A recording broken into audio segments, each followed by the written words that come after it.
12 years 2 months అవుతుంది. ఢిల్లీలో Nirbhaya incident జరిగింది. మనం ఏం మారాం, కొత్తగా మనం ఏం చేసాం, చట్టాలు పెట్టడం కాదు, చట్టాలని కరెక్ట్ గా నిర్వర్తించాలని ఆయన బల్ల గుద్ది చెప్తున్నారు. మహారాష్ట్రలో ఏం జరిగిందో మనం అందరం తెలుసుకోవాలి. ఈ దత్తాత్రేయ అనే వ్యక్తి బెయిల్ పైన బయటకు వచ్చి నేను చేసిన చెల్లుద్ది అన్న యాక్ట్ అతనికి ఎలా వచ్చింది? మీరు ఇలాంటి బస్ డిపోని ఎలా రన్ చేస్తున్నారు? సరైన సెక్యూరిటీ లేదు. ఎన్నో సంవత్సరాలుగా వాడే బస్సులు బస్ డిపోలో ఏం చేస్తున్నారు? అయినా ఈ ఇన్సిడెంట్ జరిగిన 24 గంటల పాటు ఒక మ్యాన్ హంటే జరిగింది. 13 టీమ్స్ ఫామ్ अయ్యారు. त्याच्यामध्ये आम्ही टीमची संख्या वाढवलेली आहे. सध्या 13 टीम आहेत आणि कंटिन्युअसली त्याची शोध मोहीम चालू आहे. అందులో 8 టీంలు క్రైమ్ బ్రాంచ్ పోలీసులు, 5 టీంలు స్వర్గేట్ లోకల్ పోలీసులు. సో అలాంటి వ్యక్తికి ఎలాంటి ఫుట్ ప్రింట్ లేకుండా పారిపోవడం ఎలానో చాలా బాగా తెలుసు. అదే కాకుండా ఆపోజిషన్ పార్టీలో ఉండే వాళ్ళు, ముఖ్యంగా యూపీటీ పార్టీ వాళ్ళు, ఉద్ధవ్ ఠాక్రే సీఎం దీని మీద ఎలా రియాక్ట్ అయ్యారు? मधील बलात्कार प्रकरणाच्या घटनेनंतर आता तोडफोड सुरू రూలింగ్ పార్టీలో ఉండే దేవనాథ్ ఫడ్నవీస్ నుంచి ఏక్నాథ్ షిండే గారి వరకు దీని మీద ఎలా రియాక్ట్ అయ్యారు? हुई घटना बहुत ही दुर्भाग्यपूर्ण है, निंदनीय है और इसलिए वो उसको मैंने खुद ही पुलिस आयुक्त जी से भी बात की. हमारे పోలీసులు లోపలికి వెళ్ళి వెతికితే వాడేసిన ఆడవాళ్ళ బట్టలు అండ్ అదే విధంగా వాడి పాడేసిన కనిపించాయి. అవన్నీ ఎందుకు దొరుకుతున్నాయి అక్కడ లాడ్జ్ లా? మహారాష్ట్రలో ఏం జరిగిందో మనం అందరం తెలుసుకోవాలి. ఆ మెడికల్ కౌన్సిలర్, ఆ సర్వైవర్, ఆ అమ్మాయికి ఏం జరిగింది? ఈ దత్తాత్రేయ అనే వ్యక్తి బెయిల్ పైన బయటకు వచ్చి నేను చేసిన చెల్లుద్ది అన్న యాక్ట్ అతనికి ఎలా వచ్చింది అన్న విషయాలు మనం ఈ వీడియోలో డిస్కస్ చేద్దాం.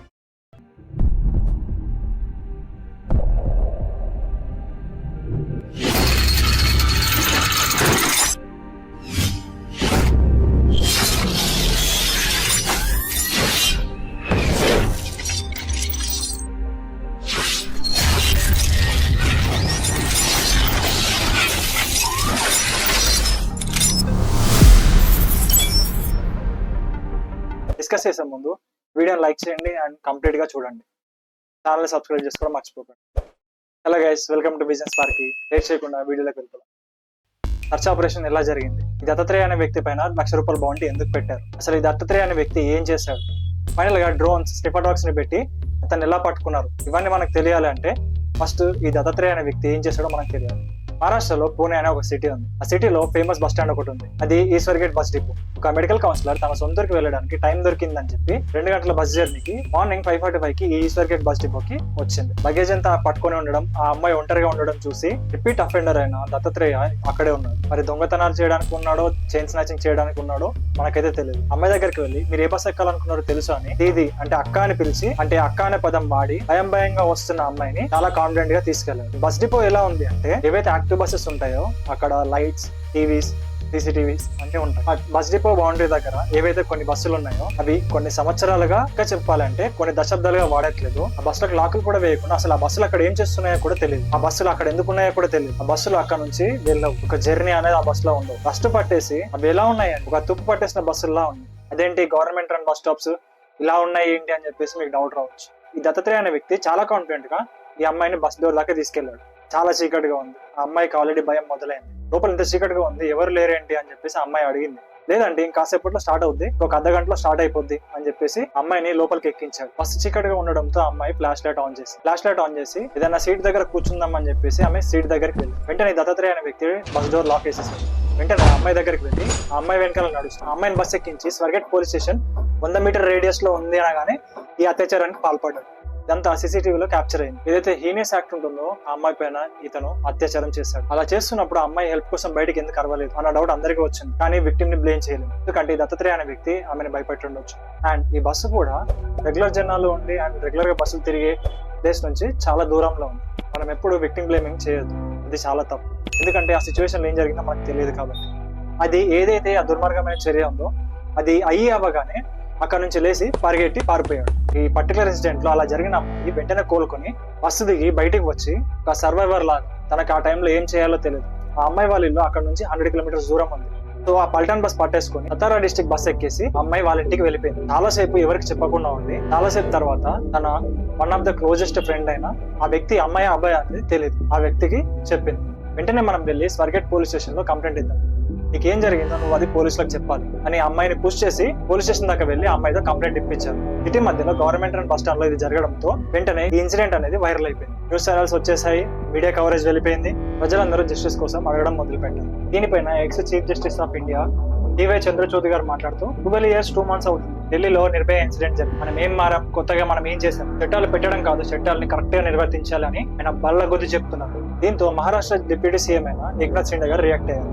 మేము ఎట్లాగైనా పట్టుకుంటాం, మాకు ఒక్కరోజు టైం ఇవ్వండి అని చెప్పేసి డిఎస్పీ స్మరణ్ పాటర్ ఆమె సాయంతో 13 మంది టీమ్ గా డివైడ్ అయ్యి సర్చ్ ఆపరేషన్ స్టార్ట్ చేస్తారు. ఫస్ట్ వాళ్ళ మోడ్ ఆఫ్ ఆపరేషన్ ఎట్లా ఉందంటే, ఆ అమ్మాయి విట్నెస్ 1 ఏం చెప్పిందో అదంతా క్లియర్ గా రాసుకున్నారు. ఆ వ్యక్తి ఆ పని చేసేటప్పుడు మాస్క్ వేసుకున్నాడు కాబట్టి ఫేస్ క్లియర్ గా తెలియదు. సో నెక్స్ట్ బాడీ మెజర్మెంట్స్ ఇవన్నీ తెలుసుకోవాలి. నెక్స్ట్ ఆ చుట్టుపక్కల ఏవైతే సీసీటీవీస్ ఉన్నాయో ఆ బస్ స్టాప్ లో అవి 20 సీసీటీవీస్ ఉన్నాయి. అమ్మాయి చెప్పిన దాని ప్రకారం ఎవరు మ్యాచ్ అవుతున్నారు అని చెప్పి బస్ స్టాప్ లోని ప్రతి సీసీటీవీ ఫుటేజ్ ని క్యాప్చర్ చేశారు. బస్ లోకి వెళ్లి ఫోరెన్సిక్స్ కలెక్ట్ చేశారు. ఎయిర్ శాంపుల్ DNA టెస్ట్ చేశారు. దాంతో క్రిమినల్ డేటాబేస్ లో సెర్చ్ చేస్తే ఆల్రెడీ ఆ వ్యక్తి హిస్టరీ రిపీట్ అఫెండర్ అని తెలిసింది. వెంటనే ఆ చుట్టుపక్కల అతన్ని ఆ రోజు ఎవరైతే చూసారో వాళ్ళ దగ్గరికి వెళ్లి అతను ఎలా కనబడతాడు, అతని కళ్ళ నుంచి, అతని హెయిర్ నుంచి, అతని హైట్ నుంచి ప్రతిదీ తీసుకున్నారు, ప్రతిదీ పట్టుకున్నారు. నెక్స్ట్ ఒకటే ఐడియా వచ్చింది, అతను ఖచ్చితంగా పూణేలో ఉండదు. ఎందుకంటే ఈ రిపీటెడ్ అఫెన్స్ చేసే వాళ్ళంత ఈజీగా వాళ్ళ సోషల్ ఫుట్ ప్రింట్స్ ని దొరకనివ్వరు. ఖచ్చితంగా ఇతను బయటకు పారిపోయి ఉంటాడు. కానీ ఎక్కడికి పారిపోయాడు అన్నది నెక్స్ట్ డౌట్. ఆ చుట్టుపక్కల 100 కిలోమీటర్స్ రేంజ్ లో ఉండే ప్రతి విలేజ్ కి నోటీస్ పంపించారు. ఈ పలానా వ్యక్తి పేరు దత్తాత్రేయ గాడి, అతని మీద సెక్షన్ 64, 351 అప్ 2 ఉన్నాయి. అతన్ని ఎవరు చూసినా మాకు ఇన్ఫర్మేషన్ ఇవ్వండి, మీ డీటెయిల్స్ బయటికి రాకుండా మేము చూసుకుంటాం. పట్టించిన వాళ్ళకి మీకు క్యాష్ రివార్డ్ ₹1,00,000 ఉంది. విలేజెస్ లో మీరు చూస్తే చాలా పంట పొలాలు ఉంటాయి, షుగర్ క్యాన్ ఫీల్డ్స్, అవన్నీ ఒక్కొక్కటి 10 అడుగుల ఎత్తు ఉంటాయి. అలాంటి దగ్గర ఎక్కడైనా ఇతను దాక్కొని ఉంటే పట్టుకోవడం చాలా కష్టం అని చెప్పి స్నిఫర్ డాగ్స్, డ్రోన్స్ ని తెప్పించారు. ఇలా ఉంటే మీరు ఒక విషయం గుర్తుపెట్టుకోవాలి. ఇక్కడ మీరు మ్యాప్ చూస్తే ఇక్కడ క్లియర్ గా ఉంటుంది, బర్గైట్ బస్ డిపో ఇక్కడ ఉంది, అమ్మాయి వెళ్లాల్సిన పల్టన్ అక్కడ ఉంది. అది సౌత్ ఈస్ట్ లో వస్తుంది. ఎక్కడైతే అత్యాచారం చేసినాడో అత్యాచారం జరిగిన వెంటనే ఇతను బయటికి వచ్చి ఇతను వెళ్ళిన ప్లేస్ ఈస్ట్ లో ఉంది, శిశుర్ తహసీల్ దాని పేరు. అది పూణేలో ఒక అడ్మినిస్ట్రేటివ్ సబ్ డివిజన్. అక్కడ తన ఫ్రెండ్ ఇంటికి డిన్నర్ కి భోజనం చేయడానికి వెళ్ళి చాలా కంగారు పడుతుంది. న్యూస్ లో తన ఫోటో అంతా చూసి ఎలా తప్పించుకోవడం అని, ఇక్కడ తన ఫ్రెండ్ ఇంట్లో ఉన్నా కూడా తనకి ఇంకా రిస్క్ అని చెప్పి వెంటనే తినేసి అక్కడ నుంచి బయలుదేరి వెళ్ళిపోయారు. ఇప్పుడు ఆ ఫ్రెండ్ ఎవరైతే ఉన్నారో ఆ ₹1,00,000 నోటీస్ చూసి వెంటనే పోలీసులకు ఫోన్ చేసి చెప్పాడు, పలానా ప్రాంతంలో ఉన్నాడు, దీని పేరు శిశుర్ తహసీల్ అనగానే అందరూ కొన్ని వందల పోలీసులు స్నిఫర్ డాగ్స్, డ్రోన్స్ తో అక్కడికి వచ్చేసారు. అతడు ఉండే ఇంటికి చాలా దూరం వరకు షుగర్ కేన్ ఫీల్డ్స్ ఉన్నాయి. ఈ చెరుకు ఫీల్డ్ లో దాక్కోవడం చాలా ఈజీ, ఎందుకంటే డైరెక్ట్ గా వస్తే ఎక్కడ కనబడలేదు, చాలా ఎత్తు ఉంటాయి అవి. సో ఇక్కడ పోలీసులు ఏం చేశారు, పైనుంచి డ్రోన్స్ ని డిప్లాయ్ చేశారు. ఎక్కడైతే హెడ్ వెళ్లే పొజిషన్ ఉందో ప్రతి ప్లేస్ కి డ్రోన్స్ పంపించారు. స్నిఫర్ డాగ్స్ కూడా లోపలికి వెళ్ళిపోయాయి. పెద్ద టైం ఏం పట్టలేదు, చాలా తక్కువ టైంలోనే పట్టేసుకున్నారు. పట్టుకోగానే ఇతను చెప్పిన మొదటి విషయం ఏంటో తెలుసా, ఏ బస్ ఎక్కి వచ్చావంటే లోకల్ సప్లైస్ ఉంటాయి కదా పూణే నుంచి విలేజెస్ కి వచ్చేవి, అవి ఎక్కి ఇక్కడికి వచ్చానని చెప్పి చెప్పాడు. ఆ హీనియస్ యాక్ట్ చేశాడు, ఫ్రెండ్ ఇంటికి వెళ్ళాడు, ఫోన్ చేశాడు, బయటకు వచ్చాడు, షుగర్ క్యాన్ ఫీల్డ్ లోకి వెళ్ళి దాక్కున్నాడు, దొరికేశాడు. ఇదంతా 24 hours టైం వ్యవధిలోనే జరిగింది. ఫైనల్ గా శిశుర్ తహసీల్ లో గుణత్ అనే విలేజ్ ఉంది, అక్కడ నుంచి వెనక్కి తీసుకొచ్చాడు. మొత్తం చుట్టూ ఇదంతా వైరల్ అయిపోయింది. అంటే తను తీసుకొచ్చింది అర్ధరాత్రి. ఆ టైంలో స్వర్గేట్ పోలీస్ స్టేషన్ ఒకసారి మీరు చూడండి, ఒకేసారి ఎంతమంది వచ్చారు.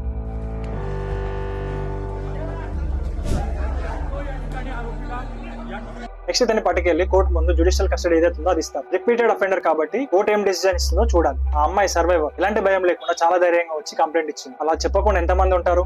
ఇక్కడ సిచ్యువేషన్ లో ఎక్కడ మిస్టేక్ జరిగింది, ఎందుకంటే పోలీసులు వెళ్లి అబండెడ్ లొకేషన్స్ లో ఈ వదిలేసిన బస్సులు ఇవన్నీ చూస్తే వాటికి లాక్స్ లేవు. అసలు ఆ బస్సు అక్కడ ఎందుకు ఉంది, అసలు ఆ బస్సు అక్కడ ఏం చేస్తుంది అన్న విషయాలు ఎవరికీ తెలియదు. లోపలికి వెళ్ళి చూస్తుంటే అక్కడ ఆడవాళ్ళ బట్టలు, అదే విధంగా వాడి పాడేసిన ఏంటిది, దీన్ని ఒక లాచ్ లాగా వాడుతున్నారని జనాలు క్వశ్చన్ చేస్తున్నారు. ఎవరైతే chief security and vigilance officer అని ఉండాలో అతను మినిమం IG ర్యాంక్ ఆఫీసర్ అయి ఉండాలి. ఆయన రిటైర్ అయ్యి 2.5 సంవత్సరాలు అవుతుంది. జూన్ 30, 2022 ఆయన రిటైర్ అయ్యారు. ఆయన పేరు MK భోస్లే. ఆయన కంటే ముందు ఒక IG ర్యాంక్ ఆఫీసర్ ఉండేవారు. అతన్ని డౌన్గ్రేడ్ చేసి ఆ పోస్ట్ ఇతనికి ఇచ్చారు. ఇతను రిటైర్ అయిన తర్వాత అది ఇంకెవరికి ఇవ్వలేదు. మీరు ఇంత సెక్యూరిటీ ఉండాల్సిన చోట మినిమం IG ర్యాంక్ ఆఫీసర్ లేకుండా ప్రయాణికులని అలా ఇలా వదిలేస్తారని చెప్పి జనాలు క్వశ్చన్ చేస్తున్నారు. ఒక రోజు అవ్వకుండానే పట్టేసుకుంటామన్నారు, పట్టేసుకున్నారు. అది చాలా మంచి జాబ్. అపోజిషన్ పార్టీ వాళ్ళు కూడా ప్రొటెస్ట్ చేస్తే చాలా శాంతియుతంగా చేయాలి. కానీ గవర్నమెంట్ ప్రాపర్టీస్ ని డామేజ్ చేస్తే వాళ్ళకి ఏమొస్తుంది. వసంత్ మోరే అని UBT పార్టీకి చెందిన వ్యక్తి, ఆయన ఒకసారి చూడండి ఏం చేస్తున్నారు. ఇదే కాకుండా national commission for women's voter కింద దీన్ని తీసుకొని మీరు ఇమీడియట్ గా చర్యలు తీసుకోవాలి. దత్తాత్రేయ గడే ఎవడైతే ఉన్నాడో అతన్ని వదలొద్దు అని చెప్పి చాలా మంది పోలీసులని గట్టిగా అడుగుతున్నారు. నేషనల్ అవుట్రేజ్ ఉంది, జరిగింది ఏంటో CCTV ఫుటేజ్ లో ఉంది. అన్ని తీసుకెళ్లి మన జ్యుడిషియల్ కస్టడీ ముందు పెడితే ఖచ్చితంగా అతనికి శిక్ష పడుతుందని చెప్పేసి నాకు నమ్మకం. బట్ ఈ పర్టికులర్ కేసులో న్యాయం జరగడంతో పాటు చేతుల కాళ్ళకి ఆకులు పట్టుకుంటే ఏం ఉపయోగం ఉంటుంది. అదే విధంగా ఇప్పుడు సెక్యూరిటీ మెజర్స్ ని పెంచేసి ఉమెన్ సెక్యూరిటీ ఆఫీసర్ ని డిప్లాయ్ చేసి CCTV కెమెరాలు పెంచేసి ఇప్పుడు హడావిడి చేయడం కాదు, అది కంటిన్యూస్ గా ఉండేలా చూడాలి.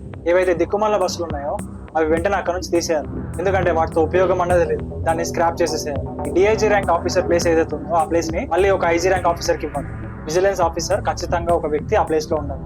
మనకు స్వాతంత్రం వచ్చి 75 ఏళ్ళు అయిపోయింది. ఆడపిల్లలు ఎప్పుడైతే అర్ధరాత్రి నిర్భయంగా బయటకు వచ్చి తిరుగుతారో అప్పుడే మన దేశానికి నిజమైన స్వాతంత్రం వచ్చిందని చెప్పి గాంధీ గారు ఒకప్పుడు అన్నారు. సేమ్ ఇక్కడ కూడా నేను అదే అంటున్నాను. అదేంటి అంటే ఆడపిల్లలు తెల్లవారుజామున కాకుండా అర్ధరాత్రి నిర్భయంగా తిరగగలగారు. ఎవరైనా ఆడపిల్లల దగ్గరకు వచ్చి ఇది అది దీది అక్క చెల్లి అని చెప్పేసి నేను ఈ తప్పు చేస్తే నన్ను కోర్టు ముందు నిలబెడతారు, నాకు శిక్ష పడుతుంది అన్న భయం ఉండదు. ఈ ఇన్సిడెంట్ 25th ఫిబ్రవరి ఎర్లీ మార్నింగ్ జరిగింది. 27th mid night పట్టేసుకున్నారు. 3 రోజుల్లో పట్టుకున్నారు. చాలా గొప్ప విషయం. కానీ నెక్స్ట్ ఇలాంటి ఇష్యూ జరగకుండా చూసుకోవాలి. ప్రభుత్వం అనేది చర్యలు తీసుకోవాలి. అది రూలింగ్ లో ఉన్న బీజేపీ అలయన్స్ మీద ఎంతో ఉంది. వాళ్ళు చాలా బలంగా చర్యలు తీసుకోవాలి. ఈ ఎంటైర్ సిచ్యువేషన్ మీద, ఈ స్వర్గేట్ బస్ డిపోలో జరిగిన ఈ ఇన్సిడెంట్ మీద మీ అభిప్రాయం ఏంటి? నేనేమైనా పాయింట్ మిస్ అయినా లేకపోతే నేనైనా తప్పుగా మాట్లాడినా కామెంట్ బాక్స్ లో తెలుపండి. ఏమైనా పాయింట్స్ యాడ్ చేయాలన్నా ఖచ్చితంగా కామెంట్ బాక్స్ లో మెసేజ్ చేయండి.